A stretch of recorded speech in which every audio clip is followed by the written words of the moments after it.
Sup, YouTube? Did you win week 7? Let's talk about it right now. Let's commiserate if you didn't win. Let's celebrate if you did. Hit the subscribe button. Hit the like button. Let's go. This is Fantasy Football Today. Sunday night, week 7 in the books, thankfully. And you know what? Look, did it stink? Yeah, it kind of stunk, right? But it's fantasy football. This is the beauty of fantasy football. It doesn't matter how good the NFL games are. The only thing that matters are the stats. But what's going on with the Chiefs? We got to talk about that. Adam Azer and Dave Richard and Heath Cummings here. We can just get excited now about Cardinals Packers next week. I really enjoyed, like we could all say something we enjoyed today. I really enjoyed the Lions' performance against the Rams and the onside kick and the fake punt and the huge D'Andre Swift day. That fourth quarter, I was pulling for the Lions, and like everything else, week 7, it turned to crap. But the first 3.5 quarters of that game, I really enjoyed. And I enjoyed, not only did I enjoy D'Ernest Johnson on Thursday, but I enjoyed Khalil Herbert being the first running back this year to go for 100 yards on the vaunted Tampa Bay Buccaneers run defense. I enjoyed Devontae Booker coming through for a touchdown and 14 PPR points. Excitement with Devontae Booker. And I also enjoyed James Conner coming through for a nice game for those who were brave enough to start him. Ooh, I'm just looking now. There was a running back who rushed for 100 yards against the Buccaneers last year. Yep, I know who. Oh, yeah, Dalvin Cook. Heath know who. Oh, Heath, do you know who Dalvin Cook is? No. I could have used him this week. Yeah. Well, all right, so it's Dalvin Cook. I'm enjoying the Jamar Chase show. Very thankful for Jamar Chase. And today is National Tight Ends Day. So happy National Tight Ends Day to those of you listening on Sunday. If you missed it, please celebrate it on Monday. And here are the tight ends who scored a touchdown today. Uzama scored 2. Dave? Uzama! Scored twice on 3 targets with 91 yards. Gesicki scored. Tunyon scored. Ertz scored. Moreau scored. Michael Pruitt scored. I knew a tight end was going to score against the Chiefs. Pruitt scored, and Hunter Henry scored for the 4th straight game. Let's get a big winner and a big loser. Heath, you can give me the big winner since it was your idea to be optimistic. I like that. Give me the big winner from week 7. Oh, I think there was no bigger winner than Dave Richard with his just stunning takes across the board this week. The Bengals offense, Joe Burrow obviously going to win the MVP now, completely dominating the Ravens. Zach Ertz getting into the end zone, all the running backs that he suggested. It was a fantastic week for Dave. Congratulations, Dave. The squirrel that is blind will occasionally find an acorn. That's the old saying. That is, yeah, perfectly put. But I think we can go to Joe Burrow. I mean, I know that was a winner for Dave, but 34 fantasy points. I believe he is QB1 as of right now. I know. No, I'm pretty sure it's Patrick Mahomes. No, I got him. I had him at 34. Now I'm seeing him at 32. But Tua, Stafford, Burrow, Brady all had 32 to 33 points in 6-point per passing touchdown leagues. So great day for Burrow. 416 yards. Got a lot of help from Jamar Chase, but yeah, it's good stuff. Dave, Heath. That Jamar Chase play. Oh yeah, like that was the play where. Well, we'll save it for later. Go ahead, Dave. It's your winner. It's your day, Dave. I was excited to see it. He was beating man coverage and dealing with the blitz well for most of the game. It did not start off very well for Burrow. It's the game I paid the most attention to. But he got rolling, and honestly, a lot of it was just Jamar Chase. Obviously, at 200 yards, he was outstanding. And I've started to think about how fun it's going to be seeing these two together for a long, long time. And if it continues for the rest of the year and there's no downturn, there's no rookie wall for Jamar Chase, he just keeps on going. Is he in the conversation for wide receiver 1 in 2022 fantasy football drafts? And if he is, then where's Joe Burrow in the conversation among quarterbacks in 2022? These are the things that I start to think about in between, during commercials of football games, really. Yeah. Well, if we're going to talk about where are guys in 2022, then I've got my football player big winner. I know they didn't in the first 58 minutes of the game. I don't think the Lions threw a pass to Jamal Williams today. The carries were still pretty close between Jamal Williams and D'Andre Swift, but all of the running back targets went to Swift. For the first time all season, he produced fantasy points in the first quarter. I believe it was the first time in 3 weeks they had scored a touchdown in the first half. D'Andre Swift was a super duper star, and he had points taken away by penalty as well. Like, he was phenomenal in this game. He might be a top 5 running back in 2022 drafts. I think you've got to absolutely consider it. And I believe this was the first time this year the Lions ran a play with the lead in a football game. And they ran several plays with the lead. Maybe it was in the first half. Maybe it wasn't the whole thing. Like, they were competitive in this game. It was exciting to see. Swift played 75% of the snaps. Half of the red zone snaps that Detroit had went to Swift. Obviously, the other half went to Jamal Williams. 13 of 16 snaps on third down or fourth down belong to D'Andre Swift. He's the feature guy in Detroit. Biggest loser, Dave? Biggest loser this week? The biggest loser that I'm going to come out of the gate with is going to be Allen Robinson. And I just think it's time to part ways if you haven't already. It's been really disappointing. Justin Fields looks terrible behind that offensive line. Not that, look, a lot of quarterbacks are going to look bad against Tampa Bay's D, but there were plays right off the bat where he just had no time to throw. We've started talking today, again, during the games, during commercials, about whether or not Allen Robinson should even be on the Bears after the trade deadline. And maybe Chicago, knowing that they'll get some sort of compensatory pick, they're not going to pony up another franchise tag for him. Why not try and trade him away? And that led to another conversation about, well, is he even really that great anymore? Is he a number one alpha wide receiver anymore? And I think the answer is kind of no. So this is a receiver that you're never going to have confidence starting until he has at least one really good game. And he's going to need a good matchup following that game. And you're going to need to have confidence in his quarterback following that game. And I just don't know if it's going to be there anytime soon. So I say, and maybe we're a week too late on this, but it's time to cut the losses if you haven't already with Allen Robinson. But should you wait till the trade deadline just in case? You could, but there also haven't been any rumors about the Bears trading Allen Robinson. This isn't like the NBA or Major League Baseball where a team that's clearly not going anywhere does start to sell off its parts. The NFL typically does not do that. I think they'd have to fire Nagy before they did it too. Like, if he's coaching for his job this year, I'm not sure you can trade Allen Robinson out from under him. Not that Robinson's helping them win right now. I don't. And what's their record? What's their record? Oh, they're still in it. Yeah. Right. So that's another reason why they wouldn't trade away Allen Robinson, is because they can legitimately look the players in the eye and say, we're not out of anything yet. Well, the trade deadline is November 2nd. So if you can wait a week, just maybe it's worth it, because you don't want to pass up on the talent of Allen Robinson if he gets traded to a better situation. But right now, Justin Fields has not thrown for more than 209 yards in any of his starts. He's been at 68 yards, 209, 111, 174, 184. And it's just really hard to have a good wide receiver when you have that anemic of a passing game. Okay. And those are some winners and losers for you. We got a lot more to get to as well. We have to talk about the big injury news, the best and the worst from this week. Let's see. What are we promoting today? Ben Schrager. Hold on. I think I know. Oh, Alexa Flash Briefings. That's right. So FFT is now, there's so many ways you can listen to our show or watch our show, but we're also on Amazon Alexa Flash Briefings. You can ask Alexa to add CBS Sports Fantasy Football Today to your Alexa Flash Briefings. Please do that. Amazing stats for you here. Cooper Kupp, previous 3 seasons, he averaged 69.3 receiving yards per game. Right now, he is at 115.6 yards per game. That's nicer. He has, it's almost double. I mean, it's not quite, but it's amazing. 9 touchdown catches in 7 games. His career high is 10. Aaron Jones has 2 games this year now with fewer than 20 rushing yards. He actually had 3 games in 2019 with 21 or fewer rushing yards. He still finished top 5, but pretty wild that 2 games this year with fewer than 20 rushing yards. Aaron Jones running back Tyler Lockett?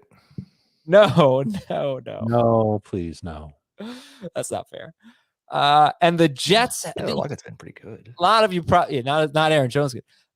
A lot of you probably know this, saw it today, but the Jets have not scored in the first quarter this season. That's amazing. And NFL on CBS had a tweet at NFL on CBS. The last team to go scoreless in the first quarter in each of their first 6 games. Did you guys see this? I'm seeing it now. The 2008 Detroit Lions, and they went 0-16. Ooh, an omen. All right, news and notes. So who's the waiver wire guy? I guess the good thing about this week was we didn't have a slew of But injuries. the Jets already won a game.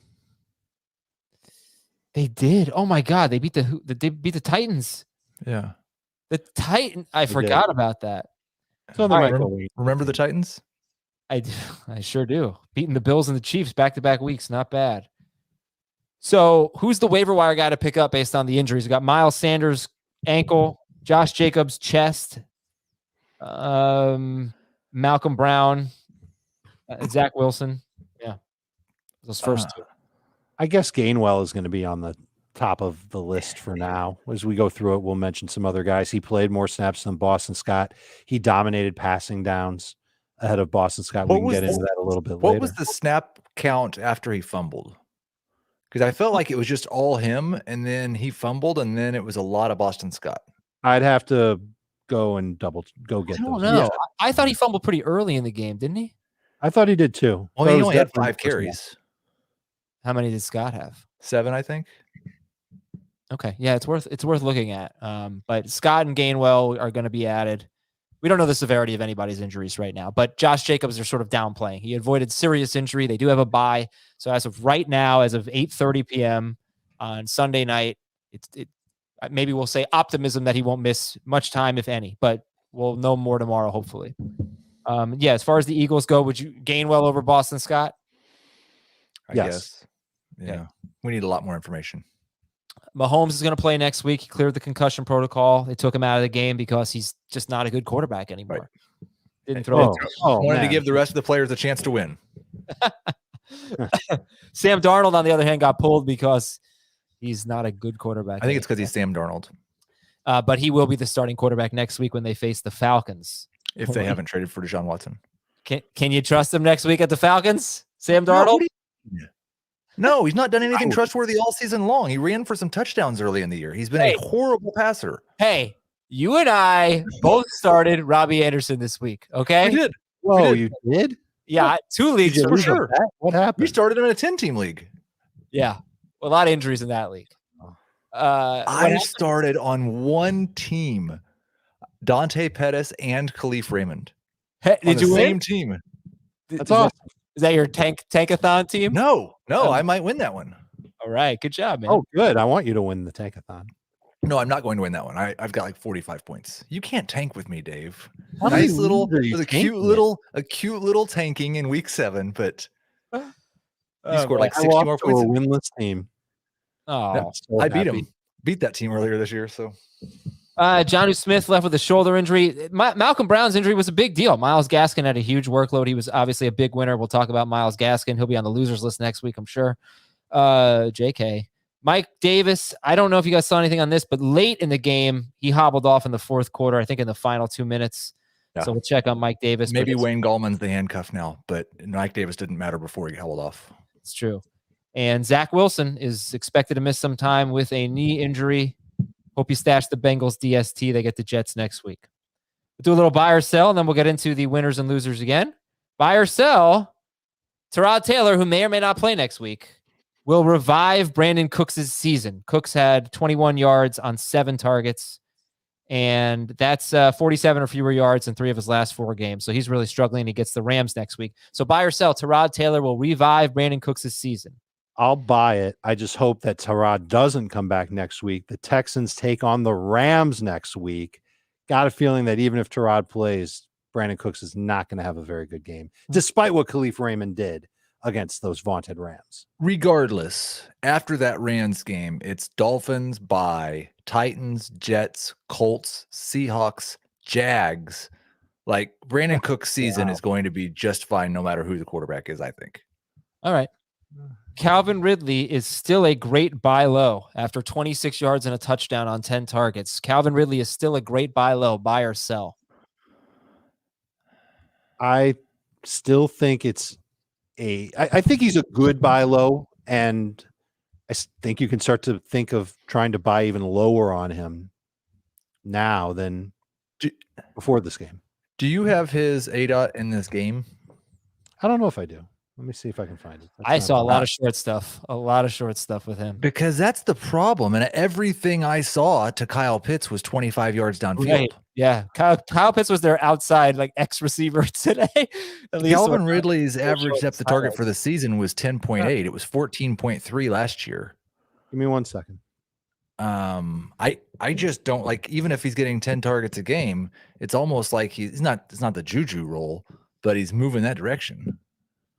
Kyle Pitts' ADOT was 18.5 yards. Calvin Ridley was 6.8. 6.8. Where was Russell with Gage and Hayden Hurst in relation to Calvin 6. Ridley? 6.8. Holy cow, that's terrible.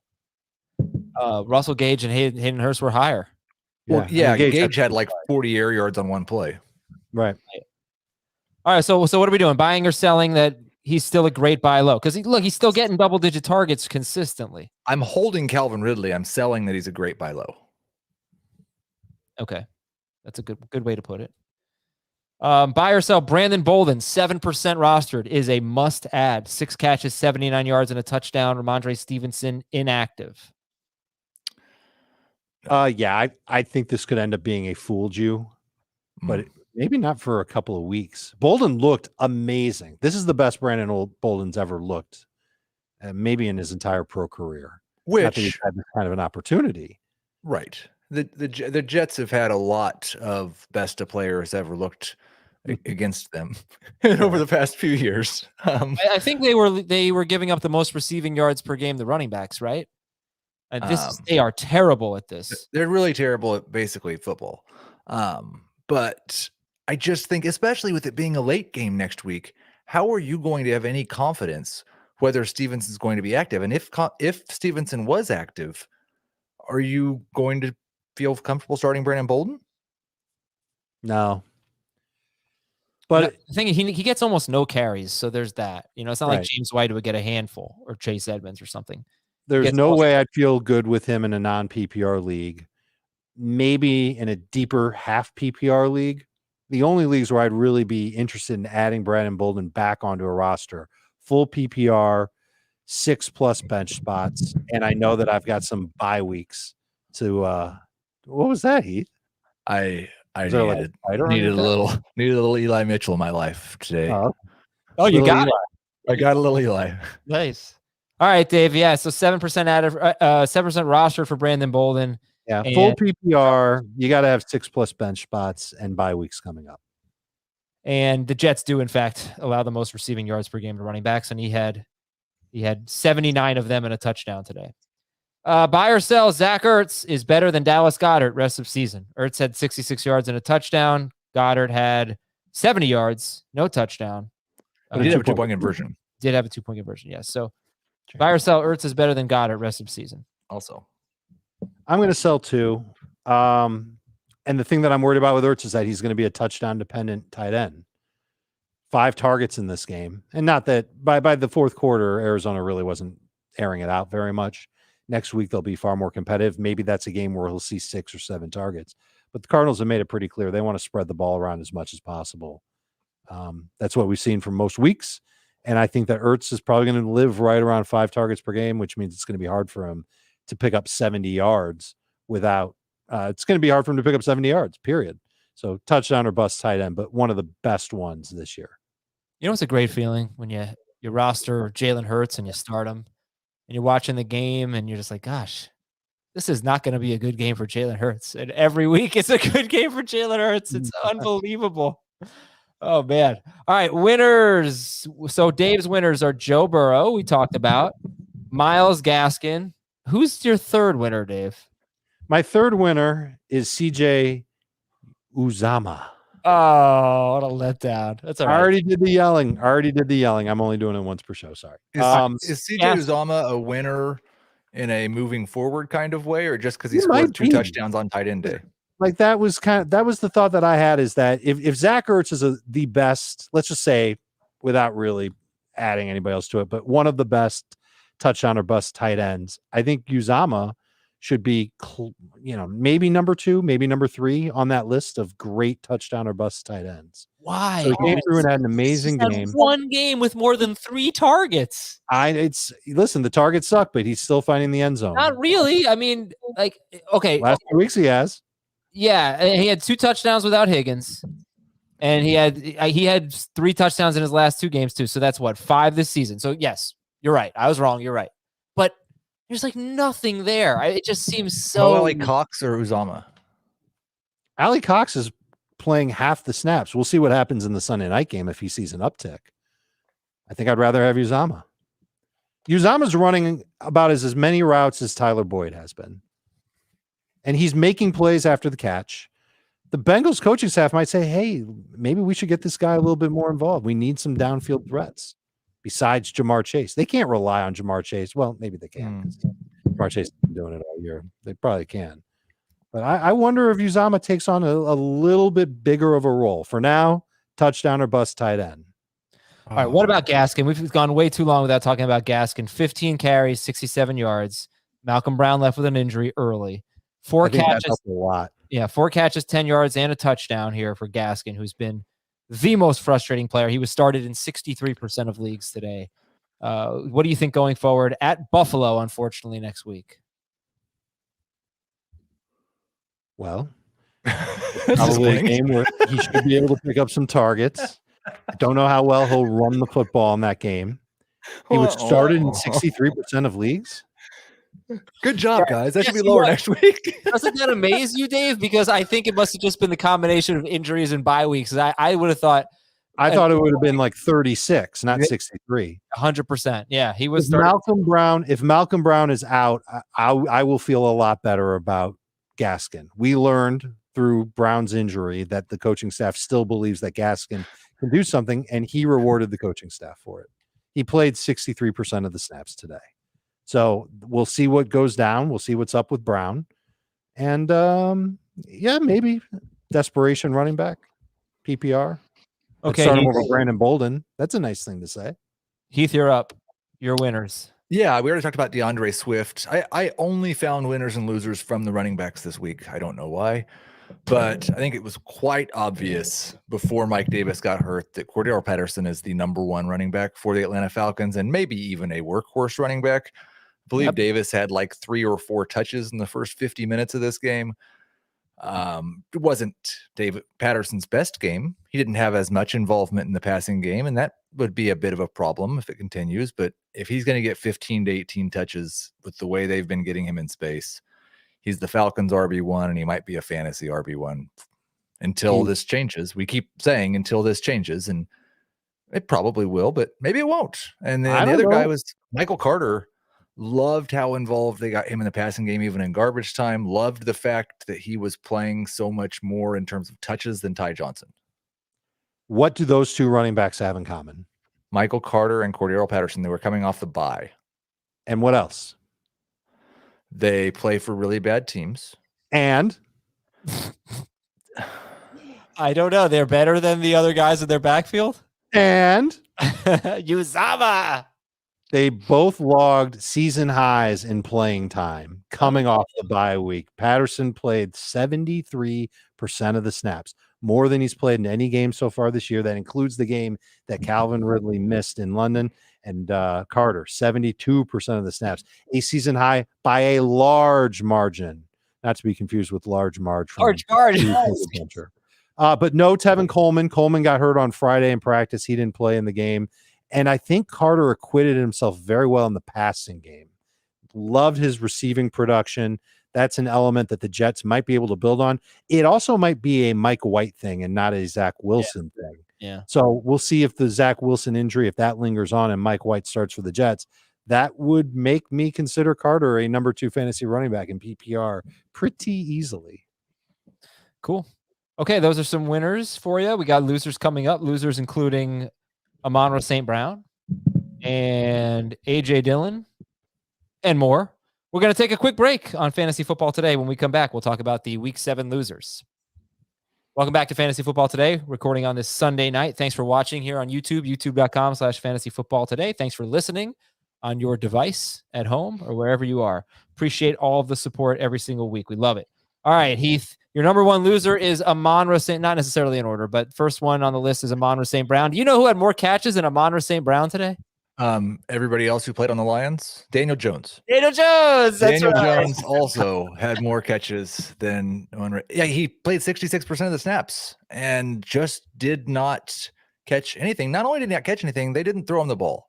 And Khalif Raymond, maybe more on him later, was dominant. D'Andre Swift was his normal involved self. TJ Hawkinson was heavily involved, and there was just no Amon-Ra St. Brown. So keep him or drop him. Oh, I think you can probably drop him. We're only going to have 2 teams on a bye next week. Now, what Philadelphia does, I said it about Hunter Renfrow this morning, and I think it's probably true about him as well. Their style of defense should open things up for him. The problem is on the Raiders team, Hunter Renfrow plays that role, and maybe 1 or 2 other guys plays that role, and they have guys that go deep also. On the Lions, everybody basically works within 4 yards of the line of scrimmage in the passing game. And so everyone will be open. Yeah. You ready for this? Today was Amon-Ra St. Brown's birthday. No. Oh, that's so mean. So, and somebody else who had more catches than St. Brown today was Jalen Ramsey, who had an interception of Jared Goff. And today is Jalen Ramsey's birthday. Oh, that's pretty cool. How did you know that? I heard it somewhere, and then I double-checked when I looked on the internet just now. That's good stuff. It was a bad birthday present. Damian Williams and Rhamondre Stevenson were my other losers. Obviously, Rhamondre Stevenson with the you did something wrong, you don't get to play this week. Bill Belichick message. He'll probably be back in a couple weeks to run for 150 yards and 2 touchdowns, but we're going to have to probably drop him until that happens. I'm going to be excited to pick him back up when once he's active. Like, yeah. I can see myself scurrying on my league's waiver wires to grab him. Yeah. Why? I mean, look, Damian Harris is doing a good job. He is, but he's also been beat up a little bit, and sometimes he doesn't play the Jets, and he has some bad numbers in those games. 1 fumble away from a 5-carry game. Right. So Stevenson, I think, it still has some appeal, even though he's inactive, or he was inactive. Heath, what do you think? Was he inactive because of the blown pass protection last week? I mean, I don't know. I would never want to act like I know what Bill Belichick's thinking or doing, but they seem at least to possibly be correlated. And then Damian Williams, I was not surprised that Khalil Herbert had the share of rush attempts that he did, but I really thought that Williams would at least do more in the passing game. Yep. Damian Williams, another guy who's going to be on the most dropped list. And let me tell you something. We got to talk about Khalil Herbert here, because that game, we usually kind of go in order of when the games were played, and we may not get to that game for a while, but he continues to impress. He dominated the touches. Like Dave said, he had 100 yards, and get the exact numbers on Khalil Herbert, and I think he had 5 catches too. 18 carries, 100 yards, 5 catches for 33 yards. And the Packers had a pretty good run defense this year, and he had 97 yards and a touchdown on 19 carries against them. He had the longest run of the year against the Green Bay Packers, at least going into, I don't know if anybody had a long run against them today. I don't think so. No, definitely not. Antonio Gibson and JD McKissic. Right. So no, so Herbert still has that. And this may have been a real steal for the Chicago Bears in the NFL draft. And as Schrager's telling me now that Tom Spencer, who Jamie talks about on the podcast, Tom Spencer comes on FFT on Sundays, and he's with the Nance and Romo crew, and he gives some insight. He said David Montgomery is still weeks away from returning. So huge game. I hope so. So Bears have a week 10 bye, I believe. I'm double checking right now. San Francisco next week at then Pittsburgh, then the bye. And it doesn't even matter what he looks like he's matchup proof. It's amazing. Crazy. How about this though? You'll like this, Adam. He played 78% of the snaps. That included all 4 of their red zone snaps and 11 of 12 snaps on 3rd and 4th downs. So all the valuable snaps that you want your running backs to play on, he's doing. He's getting that workhorse role like David Montgomery would have. Pretty impressive. Okay, so we go to Dave's losers. AJ Loser number 1 is in Green Bay. Yeah, Dillon, Allen Robinson, and O.J. Howard. So A.J. Dillon, it's just a weird game for them. I mean, they just didn't run the ball, but Dillon had 4 touches, and he fumbled twice. He had negative fantasy points, and he played 25% of the snaps. So they might be realizing that Dillon may not be ready to be that 1B running back just yet, and you should be You shouldn't be that discouraged. Like, I know it sucks that Aaron Jones had a bad game, but it happens. The best players have bad games. Derrick Henry had a bad game. If you think the guy in your league is upset about what Aaron Jones did, then see what it would take to acquire him via a trade. Yeah.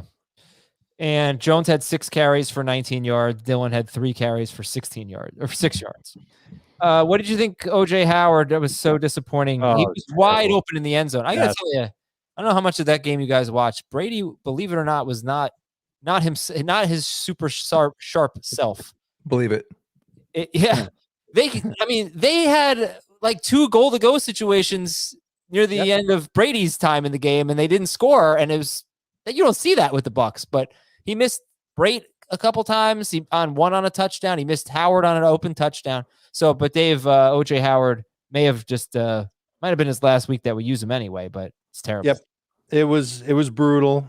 We expected at least double the targets that he got, and just he was open in the end zone. It would have been nice if that throw was there, and he would have had 2 catches and a touchdown. You would have said, okay, at least he scored. Didn't happen. Big time letdown game. I picked him up in so many leagues when Waller was out, and got just about the same amount of points that I would have gotten from Darren Waller. It's been eating at me for the last 4.5 hours. So I'm just tell you the stupid thing I did. I could have picked up Foster Moreau. I decided not to. I was like, I'm going to win this week anyway. I don't want to drop anyone. I had Darren Waller. And I'm probably going to lose because of it. And it has really, truly been eating at me. What's the lesson learned? I don't know that I made the wrong call. It's just sometimes, right now. Yeah,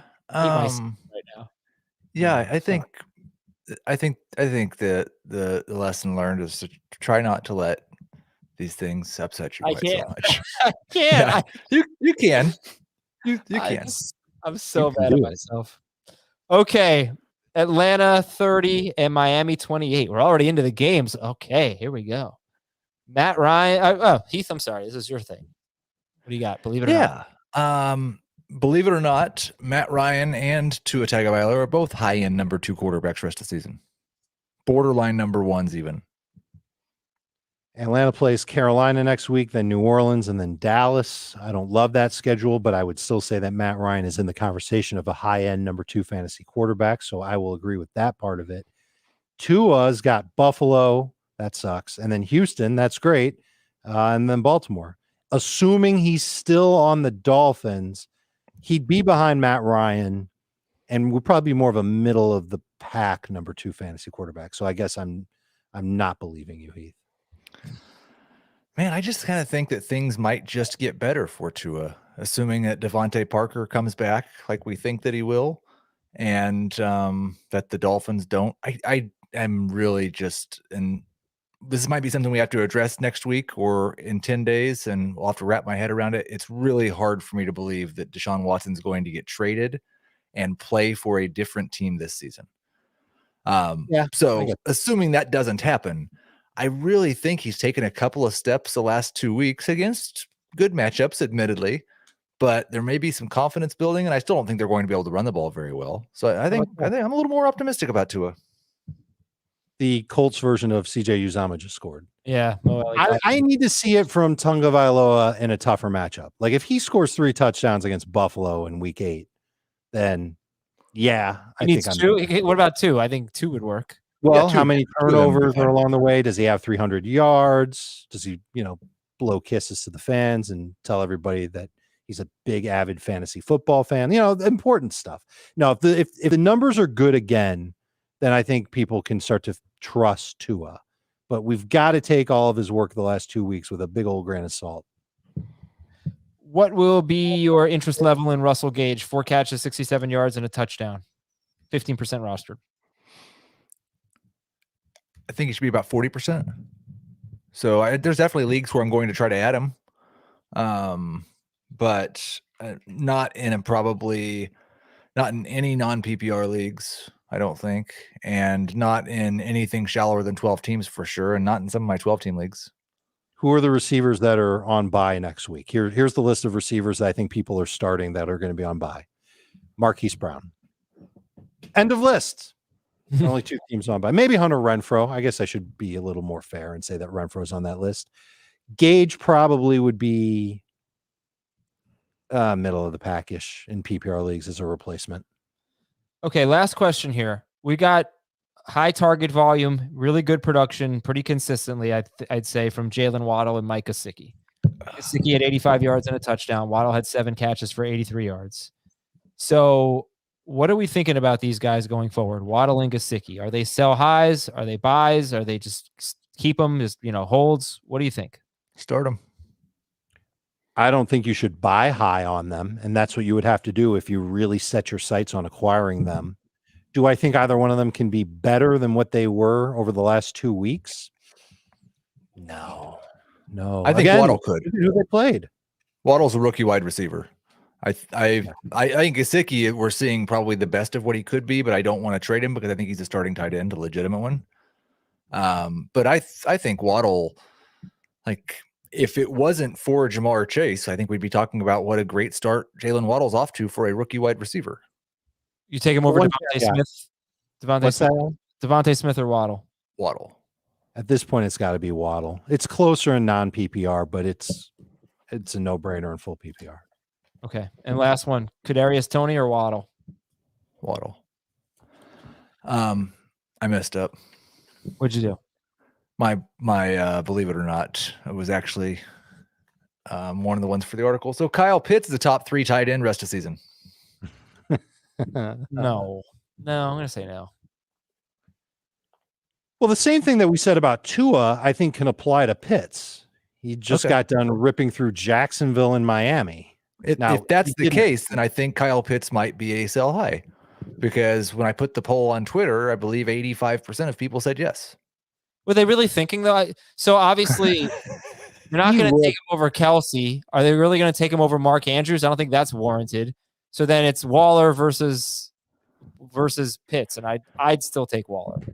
Although it was only 69.5% said Pitts is. Waller does not. Waller has a bye this week, and Pitts is done with his. So there is that.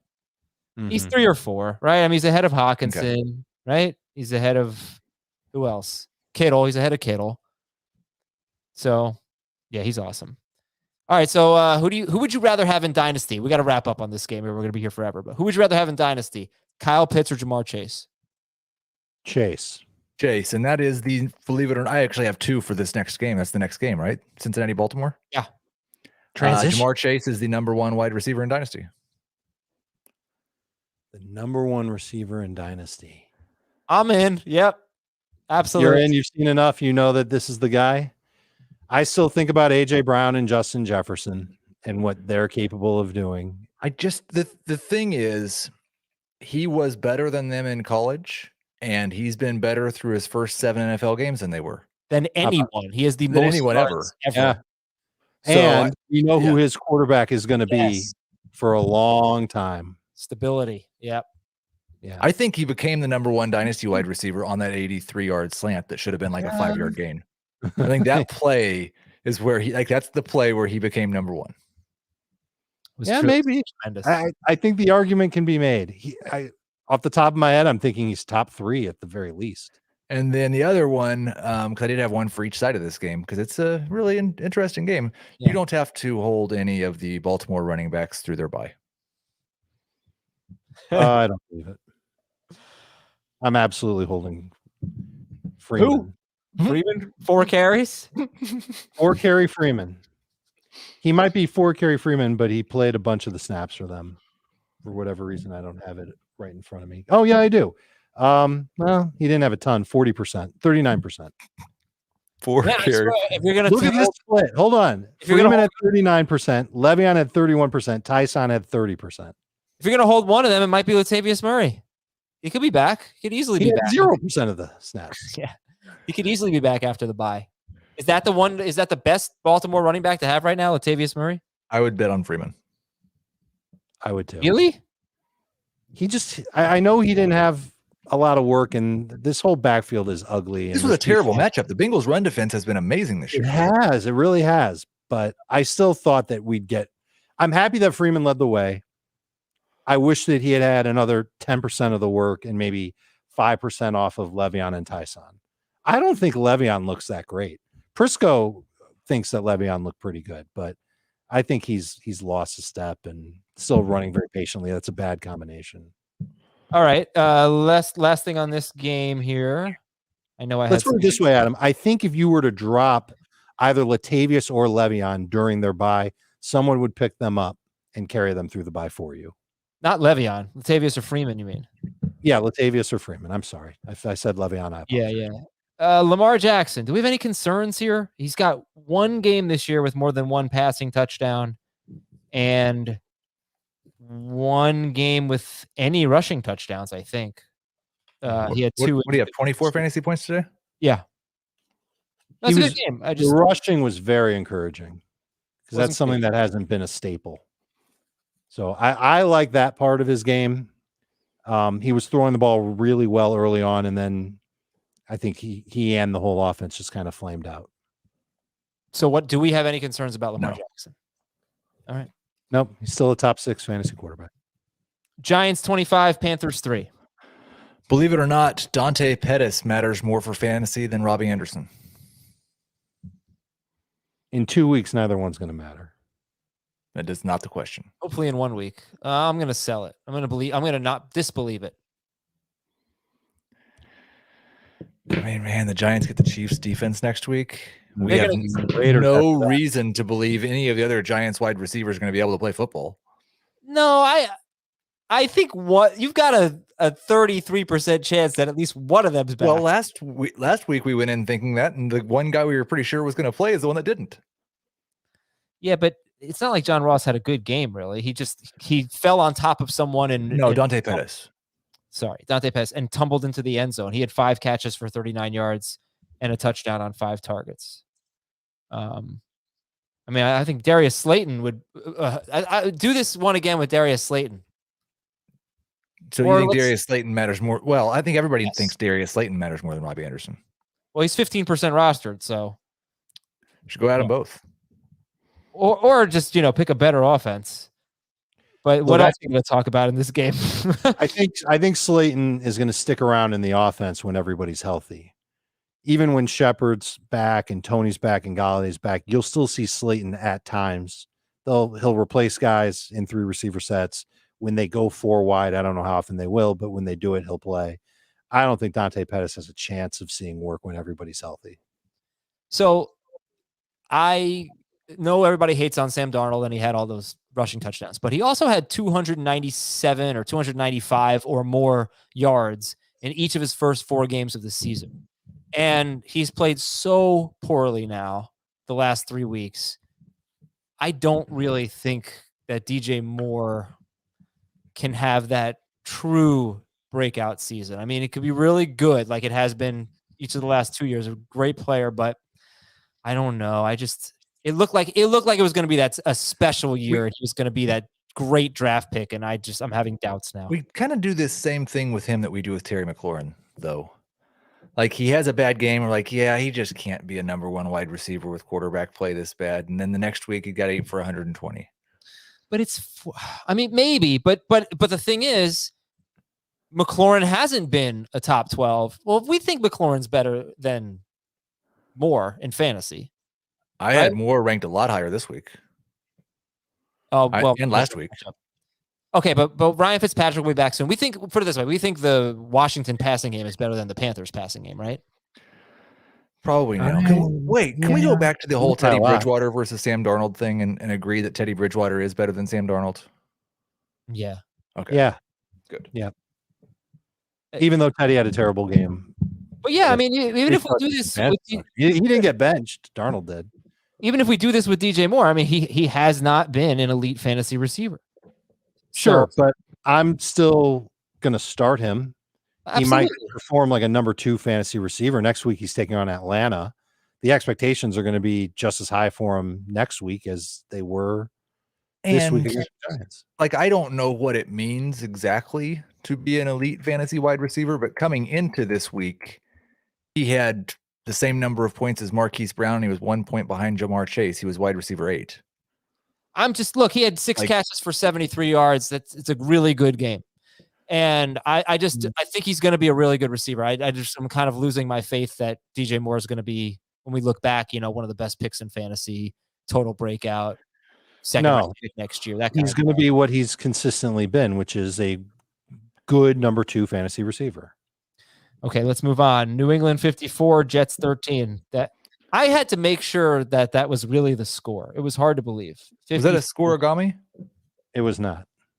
That's disappointing. Cardinals game was. But believe it or not, if Hunter Henry is your only tight end, you should really be pretty active in trying to find a starting tight end. I believe it. He's a touchdown or bust tight end. I'd rather have Ertz. Good luck to you in your endeavors. Well, but I think Hunter Henry is closer to Uzama and Mo Alley Cox than he is to Gronk when he's okay, or Hawkinson, or even really Noah Fant.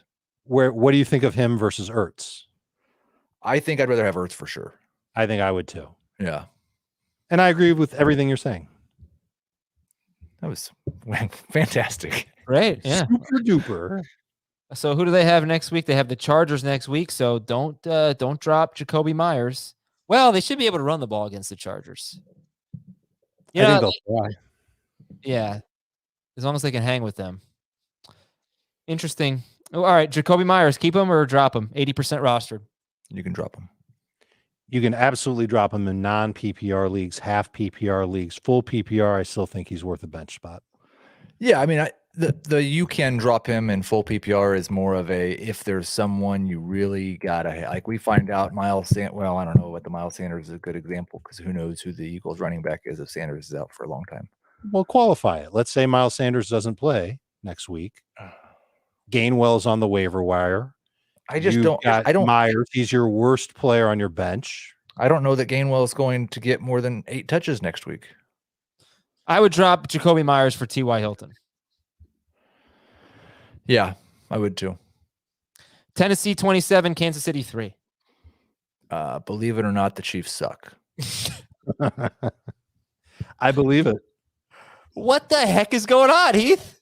I have no explanation at all. It's like it is very true that there has been a ton of bad luck combined with a ton of bad play, combined with a ton of bad coaching.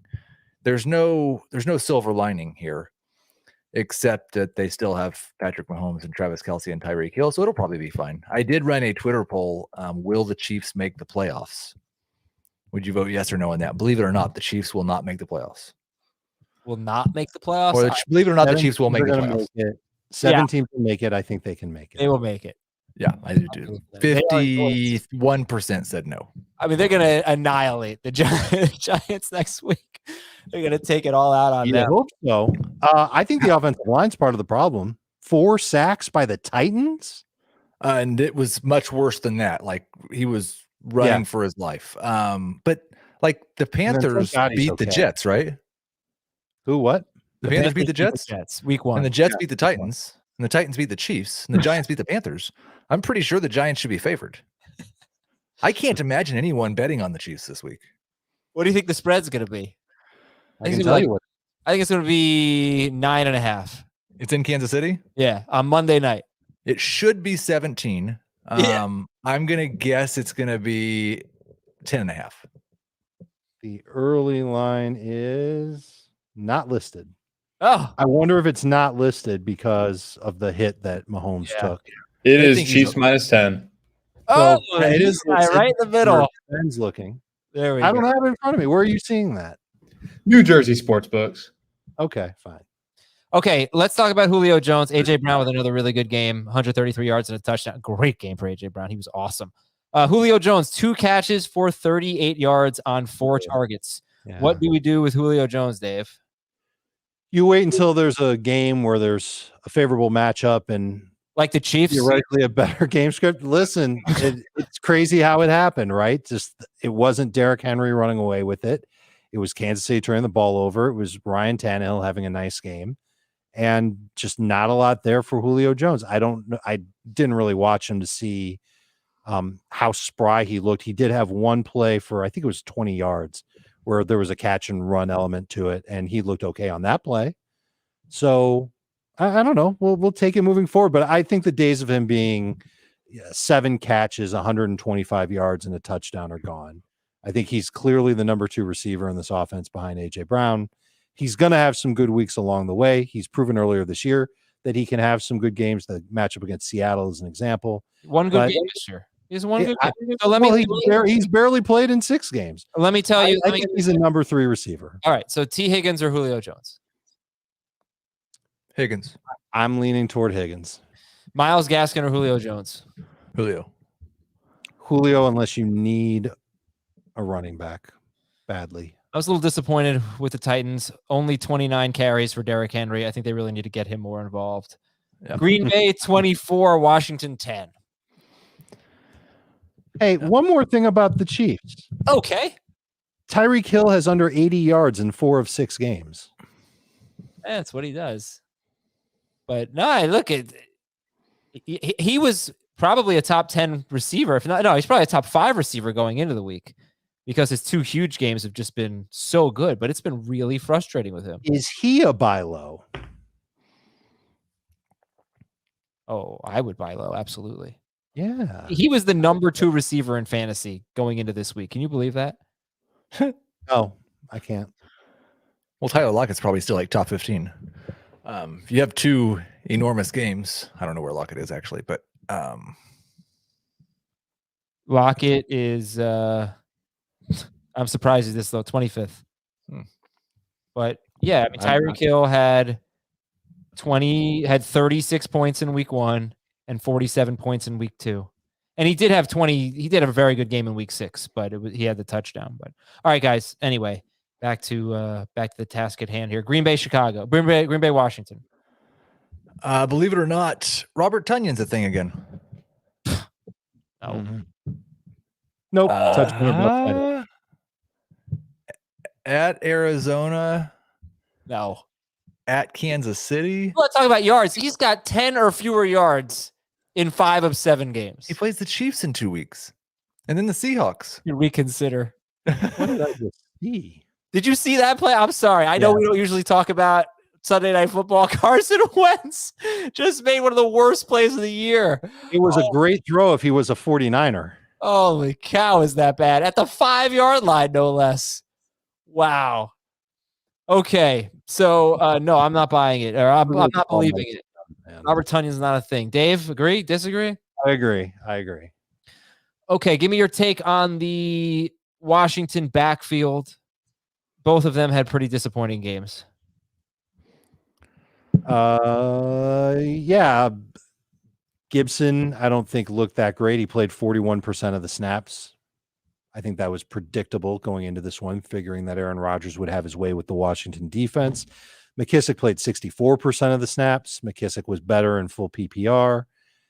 I think when you start Gibson, the first question you have to ask yourself is, can he score? And then the second question is, can the football team stay close early on? Can that score come in the first half that lets Washington stick around in the game? Because he needs game script at this point. They had a couple games like that happened in this game though. Like they kept it close for a while, and they had the ball. They had the ball at the 1-yard line, I think, multiple times. Yeah. Oh, they could have scored a lot of points in this game. I mean, Heineke could have had an even bigger game. Heineke rushed for 95 yards. 95 yards, right. He was close to scoring a touchdown too. They got stuffed at the goal line. They had a goal line stand, the Packers did. I mean, the Washington left a ton of points on the board. They were in it. They had some opportunities. Gibson fumbled inside the 5-yard line. Washington recovered it. McKissick, though, I mean, look, they're down 21-7 at halftime, I think. This is what I was talking about, right? 21-7 early third quarter. Okay. So this is what I was talking about with McKissick. You know, almost every game has been a McKissick game script. It's not like you can just play that game with him. He had a fine game, but it was really disappointing. 9 PPR points. Yeah, right? It was disappointing. No Alex Collins. What? He was no Alex Collins. Oh, I thought you were saying Collins wasn't playing. No, I was saying J.D. McKissick was no Alex Collins. I was bringing back the joke from last week. I don't remember that joke. We had the big fight over whether Alex Collins was good or not, and I kept saying, that was Devontae Booker. Oh, that's disappointing. Oh, you messed up the joke. But Alex Collins did score 10 in the week before. Okay. Alex Collins was involved somehow. I'm not saying that McKissick had a great game. 9 PPR points is not a great game. Okay. So Gibson again, start him at Denver. Like Denver's Heath, congratulations. You killed me on that Denver debate. I'm starting him against Denver, yes. I don't think the Broncos are going to blow Washington out. Exactly. Okay. To the late games. Rams 28, Detroit 19. You're not gonna like this one, but believe it or not, Khalif Raymond is a waiver wire priority. I don't believe that he's a priority. I think you can put him on your list. He seems to be very inconsistent. And if you look at his game log, you'll notice that he's really fast, but he's also really small, and he still makes plenty of mistakes. He just didn't make as many this week. I'm not ready to say that this is the new number one receiver in Detroit and that Detroit's always going to be trailing and this should be the guy. I'm kind of believing in him, but I think I believe him to the point where he's no better than a low end number 3 receiver. I want to go back and look at that Minnesota game because I'm wondering if he got hurt or something, because other than the Minnesota game, the last 5 games, this week he had 17 fantasy points on 8 targets. He had 9 fantasy points the week, 9.7 on 7 targets. He's got against the Bears, he had 2 touchdowns. Against the Ravens, he had 12 PPR points on 10 targets. Yep. Like 4 of his last 5 games, he's been fantasy relevant. Yep. That Vikings game really kind of throws a wrench in things, but I think he might just be their number 1 wide receiver.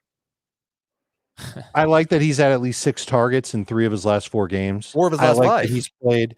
Is that right? 4 of his last 5? Yeah, you're right. 4 of his last 5. I'm not including what happened today.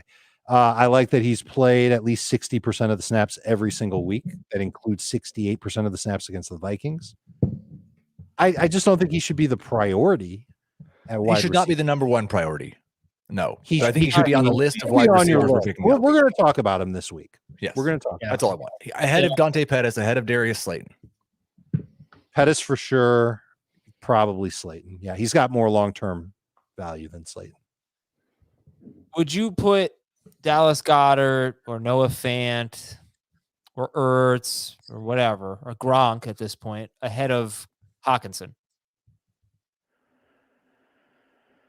Man, I'd be really tempted. Actually with all 3 of them. Yeah, Hawkinson was okay. 10.8 PPR fantasy points, but Booker game. But The for thing- a tight end, that's pretty good. The thing that worries me is like the Lions, it's like a kicked dog. And they're very, very enthusiastic. And they keep getting excited and they keep getting kicked right in the face. And eventually the dog is going to stop getting excited. Like you can't do that 17 times. Eventually, they're Or not as you're- excited about biting a kneecap.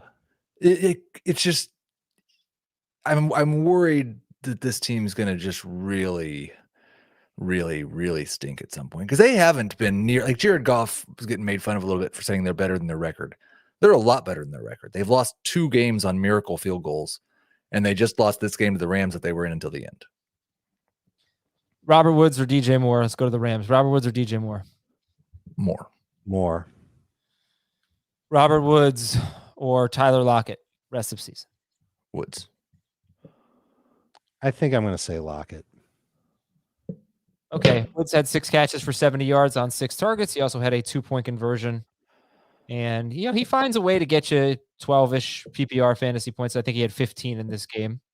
So, yeah. He's had 14 in this year. He's had 11, 11, 6, 14, 27, 11, and 15 PPR fantasy points. Usually he is a number 3 receiver. He had 1 big week. Okay. You know what? I'll change my tune. I'll say Woods over Lockett just based on the consistency that he gives you. He'll have the occasional big game. We saw that 2 games ago. And he's not as up and down as Lockett's going to be. Okay, let's go to Tampa Bay 38, Chicago 3. This was more conceptual. I don't know how much it actually matters, but I think, believe it or not, Justin Fields is bizarro Jalen Hurts. You mean horrible Jalen Hurts?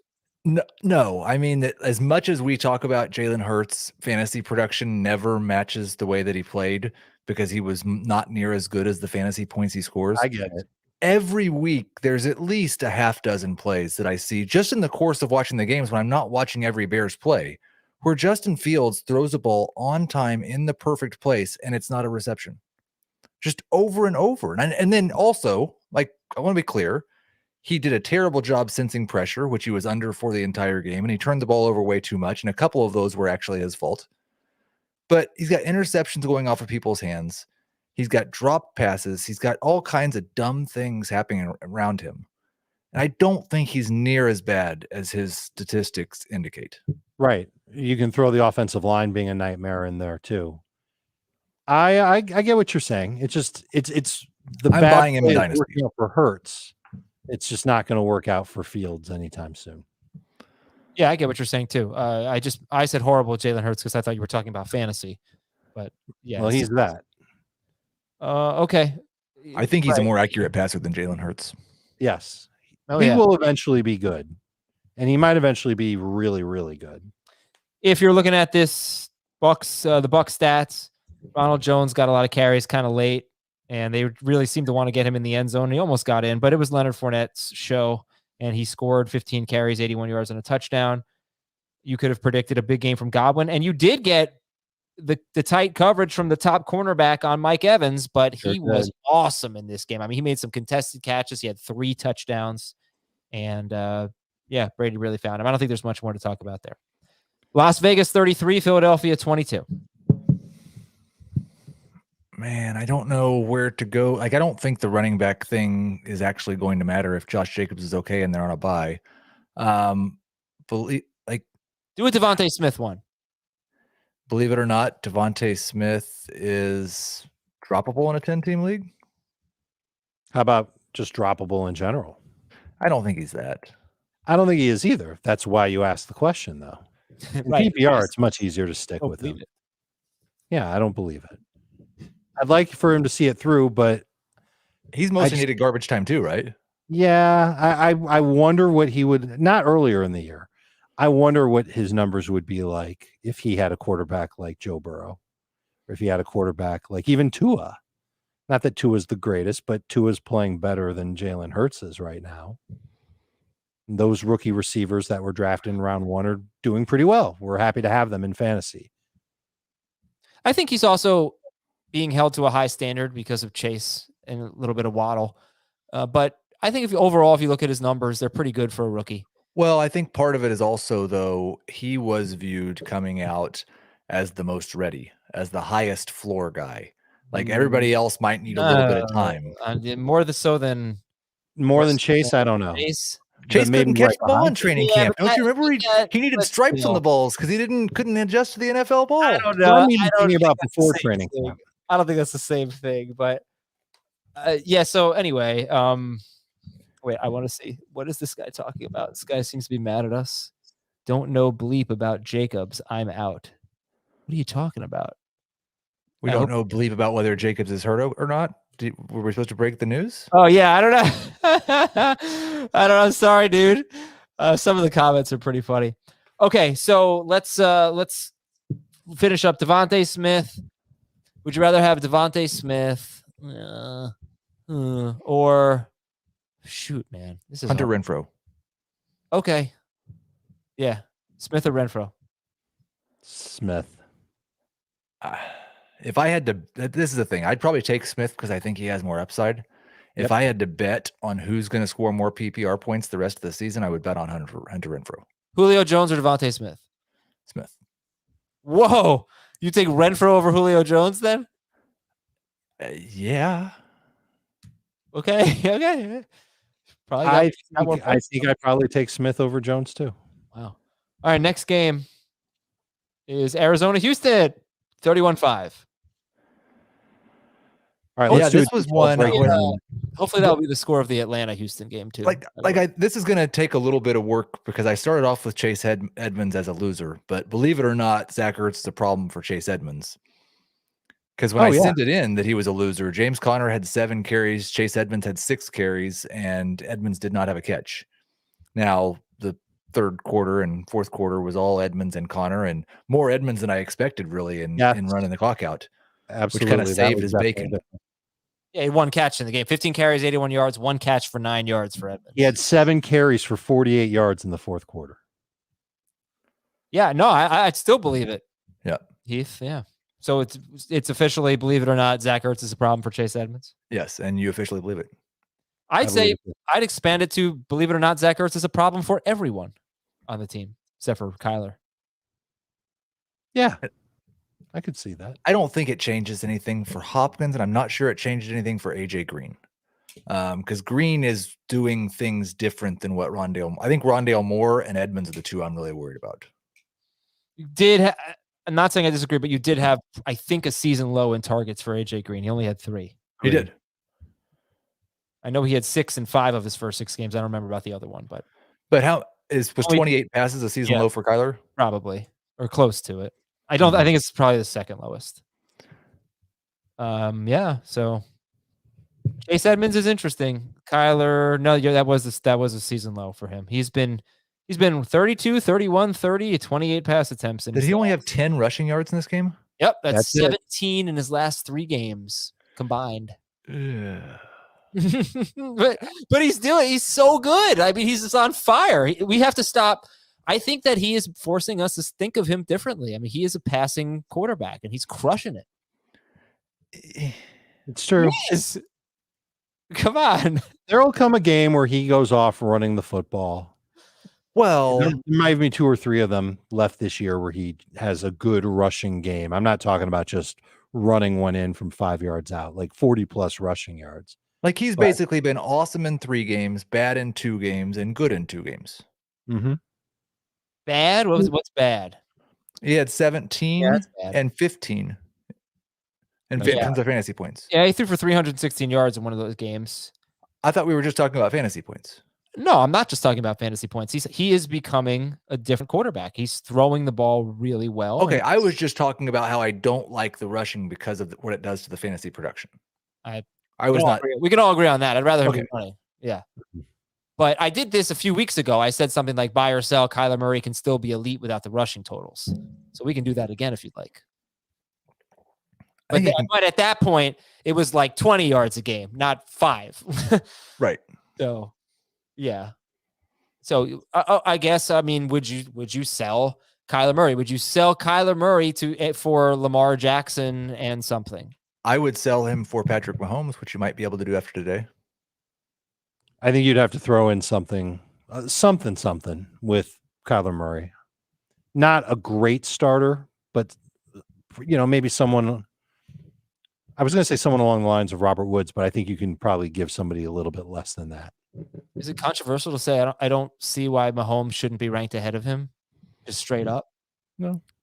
You don't think Mahomes should be ranked ahead of him? No, I do think he should. That's what we're saying. That's why we would trade Kyler for Mahomes. But that's what Dave was saying. You'd have to give Kyler and something for Mahomes. Yeah. Yes. Okay, I'm sorry. I heard that the other way.